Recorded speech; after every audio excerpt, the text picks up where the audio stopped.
money is just a tool for most women. They don't really want to talk about asset allocation, the dollars and cents, the performance numbers. Like that's what guys want to talk about. Women want to talk about, will I have enough money? Am I okay? Can I go on vacation? Can I gift X amount to my child? Can I pay for the wedding? That's what they want to know. They do not necessarily care about the stuff that the guys want to talk about all the time. So it's just a different way of looking at it, but it's a better way of looking at it because you're addressing what the woman is asking for, not what you want to tell the woman.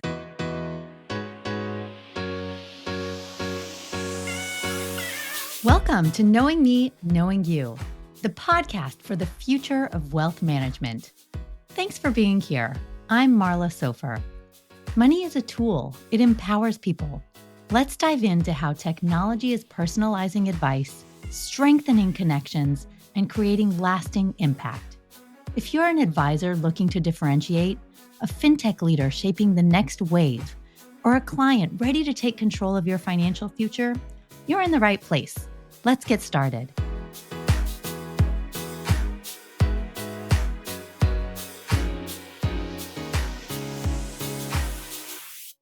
Hello, and welcome to the Knowing Me, Knowing You, the Know Me podcast, where we explore the art and science of discovery to build meaningful connections in financial planning. And I'm thrilled today to bring Cary Carbonaro to the podcast. Cary's a highly accomplished CFP, certified financial planner. She's on the CFP board, a best-selling author, advocate for empowering women in finance. She's the managing wealth advisor and woman and wealth ambassador at Ashton Thomas Private Wealth, where she dedicated her career to helping individuals build wealth and confidence with transparency. She is known as the Money Queen, and Cary's book, The Money Queen's Guide for Women Who Want to Build Wealth and Banish Fear, became an Amazon bestseller, offering practical and relatable advice for women navigating financial decision-making. She also just wrote a brand new book, Women in Wealth, a playbook to empower clients and unlock their fortune. That's available right now as a pre-order on Amazon, and we're happy to put all of the links in the show notes afterward. With a career spanning over 25 years and tons of accolades, including recognition in Investopedia's top 100 financial advisors list, Cary has been at the forefront of making financial planning accessible and trustworthy. In today's conversation, we're going to talk about transparency, trust, overcoming fear, and how all of that reshapes financial planning, especially in an industry that has historically struggled with trust and especially with the female demographic. Cary shares her insights on what financial professionals and individuals can do to foster confidence and empower smart financial decisions. Welcome, Cary, to the Knowing Me, Knowing You podcast. Thank you. Thank you for having me. So great to see you.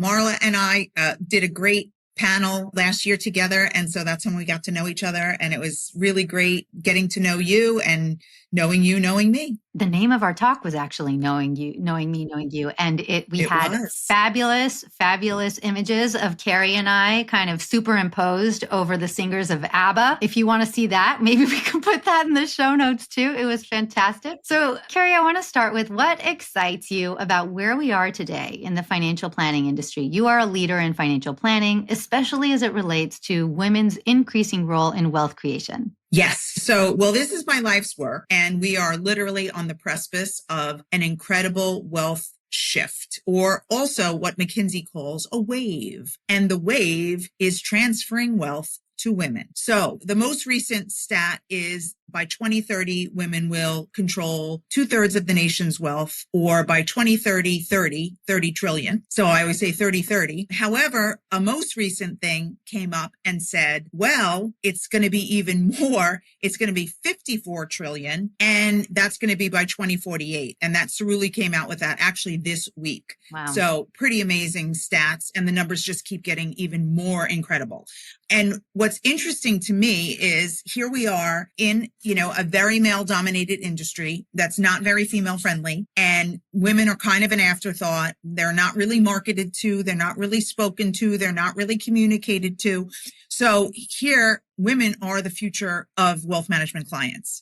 And so I believe that almost every paradigm has to change to accommodate this shift. And it's very exciting. And I'm hoping my book is the first step in having organizations look at their processes, procedures, client experience, communication, what they're doing right, what they're doing wrong, to see why they're missing this marketplace and why they're not serving this marketplace well. Mainly, it's a lot of blind spots, but it's still in a super exciting time because this is literally happening. It is going to happen if the industry is ready for it or not. Yeah, it's an absolutely astounding opportunity. I don't think people can actually comprehend or internalize what $46 trillion means. It sounds like funny money. So when you think about women and money, how have you approached understanding women's unique relationship with money, the rise of female breadwinners, and how advisors can help better connect with their clients to harness this opportunity?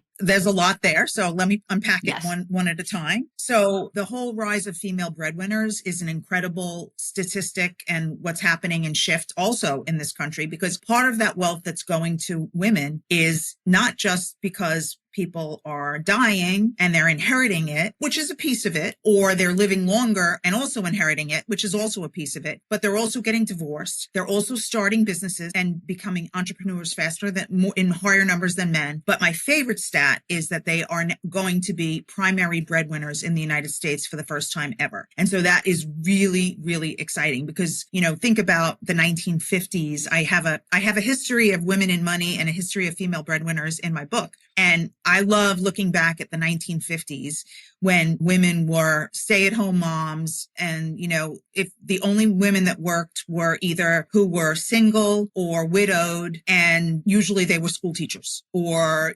secretaries. And that was it. And they were certainly, and they were the breadwinners of their family because they were the only person in the head of household. So it's just to see the shift of what's happening in this country is absolutely incredible. And, women are really, really a force in this economy. It's just incredible. I mean, you're a perfect example of starting your own business and being an entrepreneur and being the breadwinner and all of that. Can I ask you a follow-on question before we get into advisors and how they can prepare for it? So I've also interviewed a lot of female breadwinners, women who have been executives at top companies. A lot of them are making 7 figures. But when it comes to making their financial decisions, a lot of them still leave it to their partners.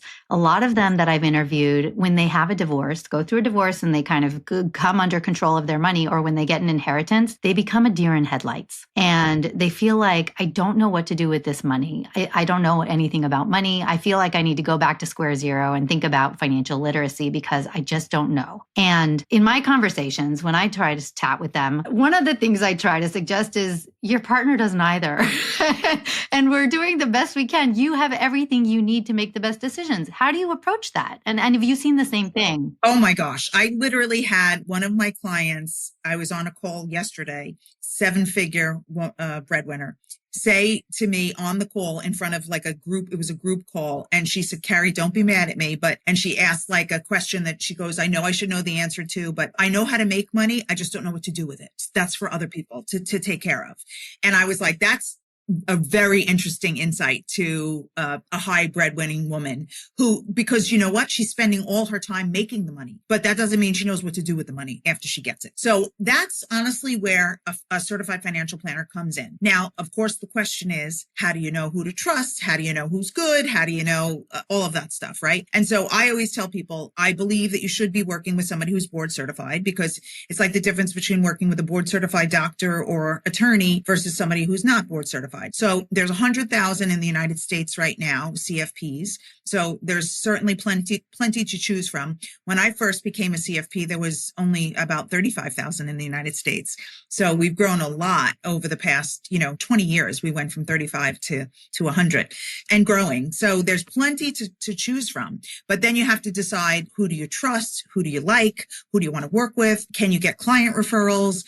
What's their process? Are they a fiduciary? That's another piece of the puzzle, which is a fiduciary is somebody who puts the client's interest before their own. And usually that means that they are fee only or not a broker. So if somebody's a broker or a broker dealer or works for a broker dealer, they work for the company, not necessarily the client. So it's a little bit different. Whereas if you're working specifically with somebody who's fee only or a registered investment advisor, CFP, then they can sign a disclosure that says, I'm a fiduciary, and anything I give you is in the best interest of the client. And also you just have to feel comfortable with the person, and I think women are incredibly intuitive and they should always trust their gut. And also it's harder to find a female professional in this industry than it is a male professional, because we are 80-20. So there's 80% men, 20% women. So we're a little bit rarer. Is that CFPs or advisors? Sorry for cutting you off. Oh, no, it's both actually.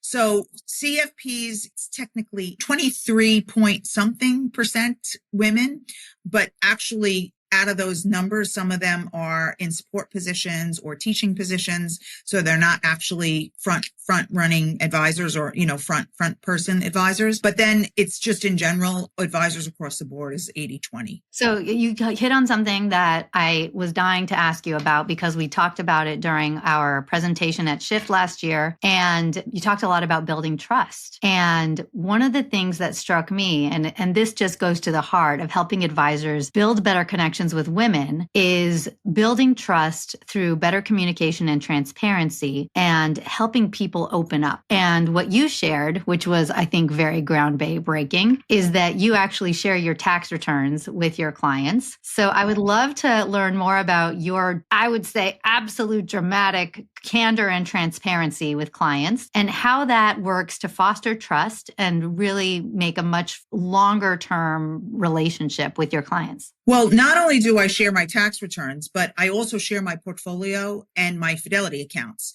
So I literally log into my Fidelity account, show them my accounts, show them my performance, show them my numbers, so they can know my net worth, they can know my income, they can know the whole thing. Because I feel like it's too one-sided if it's a relationship and they're showing me all of their information and they don't know anything about me. Now, I know it's interesting because you look at like somebody who's a therapist, and a therapist does not share anything about themselves because they feel like there has to be a line there, like a professional line. But in my experience, and just because I'm an oversharer, I don't believe that there needs to be a line. There's nothing anywhere that the CFP board or anybody says that you can't share your information with your client. Like there's nothing that says that. So I'm not breaking any rules. I'm just being completely open and honest with my clients.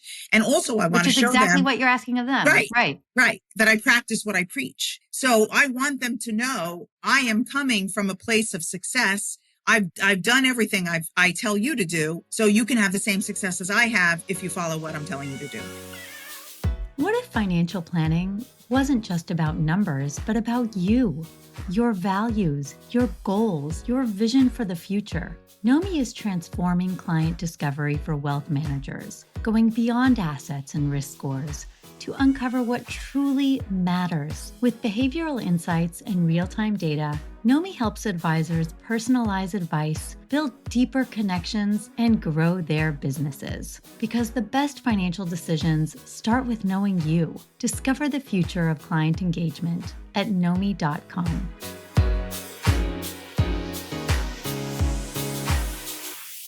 I love that you recognize that trust is two ways, and that if you want them to open up and share at the level of depth and vulnerability that you need to be effective as a planner, that you are sharing that same level of depth and vulnerability with them. When you get into like the emotional side, the softer side of money, not just your transactions and your balances, do you feel like you get into those discussions as well? How do you get your clients to open up about how they feel about money, their fears, their visions of the future? Now, I recognize we're going a bit off script, but I'm really curious to understand, how do you get them to open up and kind of really unpeel and share with you what you need to help them achieve that vision of the future? Well, I also tell them everything about me. And so, when I went through my terrible divorce, my clients were with me going through it. I was telling them everything that was going on in my life. I tell them about when I got remarried, they were invited to my wedding, things like that. So I just don't have an issue with people not giving me the information that I want, because as a friend and an advocate and a client, as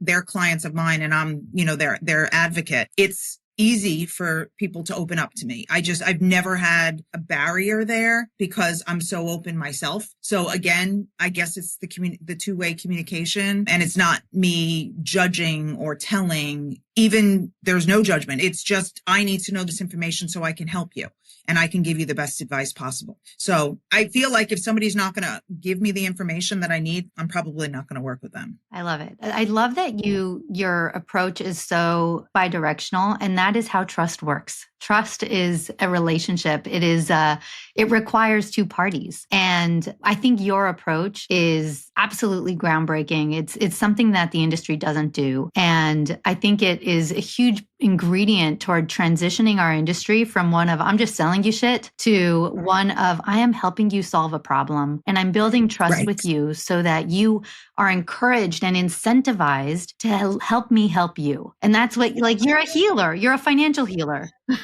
Like, it's funny that you said that because I look at myself as a teacher, a therapist, and a cheerleader. I'm all of those things for my clients. And I really believe all of those things. That's what I do. I love it. And so when you think about those things and you look at women's overall health, how do you kind of connect their financial decisions and their working with a financial planner to their overall well-being? So it's interesting. I get involved in a lot of things outside of the norm of that experience as well that normal financial planners do. So I've recommended therapists. I recommend yoga studios. I recommend meditation centers. I recommend alternative therapies all the time. Massage therapists, hormone specialists. I mean, I've done it all. I mean, I really get into everything that's ailing them. I can give my 2 cents on what they should do for it to heal it or to make them feel better. That's amazing. Just a side question out of curiosity more than anything else. Like, I know you, and I know that you inherently in your heart and soul, you just want to help people live better, feel better. It's so inherent to your being. But out of curiosity, do you have like rev share agreements with those companies? Like, no, I didn't think so. Oh, absolutely not. That's amazing. Oh God, no, I wouldn't. I think that might even be illegal, but I mean, I wouldn't even think. Yeah. You just want to do what's best for your clients. Yeah, no, I would never. I never, that is totally not me, because anything that my clients pay me, that's the only thing that they're paying me for. I'm not getting money from anywhere else. I love it. So, and that's part of your job as a fiduciary. So one of the big things, and we kind of talked a little bit about the, women who are making a ton of money, they're breadwinners. It doesn't necessarily help them manage their own money. They may not know what to do with their money. And you said, and you wrote in your book, your new book, that a lot of women have this fear of becoming a bag lady. They kind of, paint this worst case scenario out for themselves. Can you share a little bit more about that and how do you address it? I talked about this actually in my first book too. I talked about it in both books because it's really an important fear for women. And believe it or not, more than 50% of the population has this fear, women becoming penniless, homeless, and living. I grew up in New York City. So like bag ladies, we knew what bag ladies were. Like they were on the streets, and it's like, oh my God, that's not what I want to happen to me. Like that's like literally the worst fear. And the crazy thing is I actually have that fear too, which is at this point irrational, but it doesn't matter. I still have it. And Allianz did a survey, a Women Money and Power survey, and they said that 27% of women who make over $200,000 a year, except this was like a long time ago. So this was like maybe 20 year ago study. So that 200,000 is probably worth 350 today with inflation. So a woman who's making over 350,000 a year, 27% of them have that bag lady fear. So, which is shocking. It's totally shocking because more than a quarter. You would think that somebody who's making that much money is not worried about money, but we are. So I love that you also suggested, exactly, but what so many things in your answer. So number one, you said, I've got it too. So it's part of that building trust where you tell somebody, no, I know you're afraid. I'm afraid too. And I already showed you how much money I have and how much I make, but I'm still afraid. And then you also said, and I know it's irrational. And so you've developed this mindfulness and recognition. I know I have this fear, but I'm able to somehow control it. And it sounds like you want to give that tool of recognizing the fear and saying, I see you, fear, but I'm not going to let you control me, is a huge part of your approach. Right. And it's also great because working with a financial planner or somebody who's an advocate, like I had another client who had the fear, and I would tell her, every time we met, I would give her net worth. Like that was the first thing we did the minute she walked in the door, just so she could be like, because in her head, it was like, I'm worth nothing. And then I would give her a piece of paper and say, no, this is what you're worth. And she'd be like, oh, thank God. Yeah, I'm okay. And I was like, you're okay. Yeah. You can't spend this. You couldn't even spend this, and we did this for 20 something years, we did the same exact exercise. And every time she would be like, shh, I'm okay. Do you have any insight into why do you think women feel that more than men? I think it's just that women were not primary breadwinners for so long, and that women were, let's go back to the women in the 50s, reliant upon their husbands or fathers or whatever, some male, to make sure that they had a roof and food over on their tables. So I think, obviously that's changed over time, but it's still sort of ingrained in our culture and how you're brought up and what you think of. And I just remember the women in Manhattan, and I can never get that sight out of my head. And I'm like, that's exactly what I don't want to be. And so it's always been a driving force for me. As a matter of fact, my fear has driven me to be successful, because I looked at it like, I'm not going to let that happen to me. I'm going to be successful. And I used it to drive myself. I love it. Yeah, I think the same as women who become executives. They're like, I worked really hard to get here. I am not going to sacrifice it and go back to kind of where I came. And it's so deeply rooted. So as we wrap up, I want to talk a little bit about your relationship with Nomi. You were a very, very early supporter of the vision for Nomi. Nomi is very much about getting to know yourself and your clients so much better. You're also a customer of Nomi, and all of our work on client discovery and building out financial identities. I'm just curious to understand why. Why are you a believer in what we're doing? Because first of all, it's fantastic for women. If you can get to know a woman in every shape or form in a nice 360 view, then you really get to know that woman.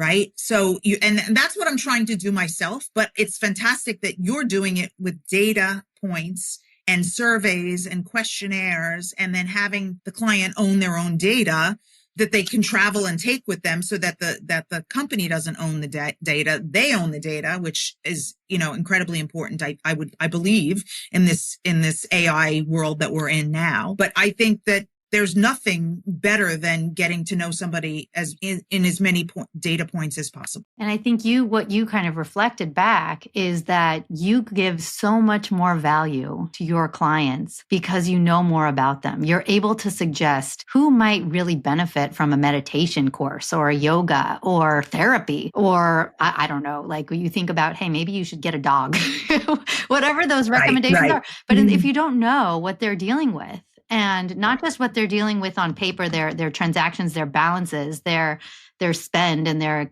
holdings, you understand what they're dealing with in their entire holistic life. And you do it really naturally. And so I appreciate your support, where it's you recognize that we're trying to help you deliver that add-on additional value that differentiates you as a planner and makes your business so much more successful. Well, if you think about it, money is just a tool for most women. They don't really want to talk about asset allocation, the dollars and cents, the performance numbers. That's what guys want to talk about. Women want to talk about, will I have enough money? Am I okay? Can I go on vacation? Can I gift X amount to my child? Can I pay for the wedding? That's what they want to know. They do not necessarily care about the stuff that the guys want to talk about all the time. So it's just a different way of looking at it, but it's a better way of looking at it because you're addressing what the woman is asking for, not what you want to tell the woman.